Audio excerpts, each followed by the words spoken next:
ఇవాళ అక్కడ లక్షల క్యూసెక్కుల నీళ్లు కిందికి పోతా ఉన్నాయి ప్రతిరోజు కిందికి గోదావరి నదిలో. మేము అందుకే మా పార్టీ యొక్క శాసనసభ్యులు శాసన మండలి సభ్యుల ఒక బృందం ఈరోజు అసెంబ్లీ సమావేశాలు ఉన్నప్పటికీ అందరం బయలుదేరి ఇక్కడికి వచ్చి ఇక్కడ ఎండిపోతున్న లోవర్ మానేర్ డ్యాము, దానిపైన ఉన్న మిడ్ మానేర్ డ్యాము, ఆ పైన ఉన్న ఎస్ఆర్ఎస్పి, అదేవిధంగా ఫ్లడ్ ఫ్లో కెనాల్ మీద ఉన్న వేలాది మోటార్లు, ఇవన్నీ కూడా మరి చూడడానికి, అదేవిధంగా ప్రభుత్వాన్ని డిమాండ్ చేయడానికి రంగనాయక సాగర్ కానీ, మల్లన్న సాగర్ కానీ, కొండపోచమ్మ సాగర్ కానీ, అన్నపూర్ణ రిజర్వాయర్ కానీ వీటన్నిటినీ నింపినట్టయితే రైతుల్లో ఒక భరోసా నింపినట్టయితుంది.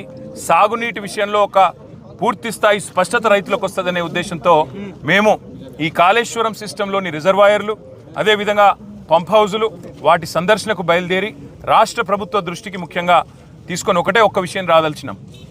రైతులు ఆందోళన చెందుతూ ఉన్నారు. మీరు రాజకీయ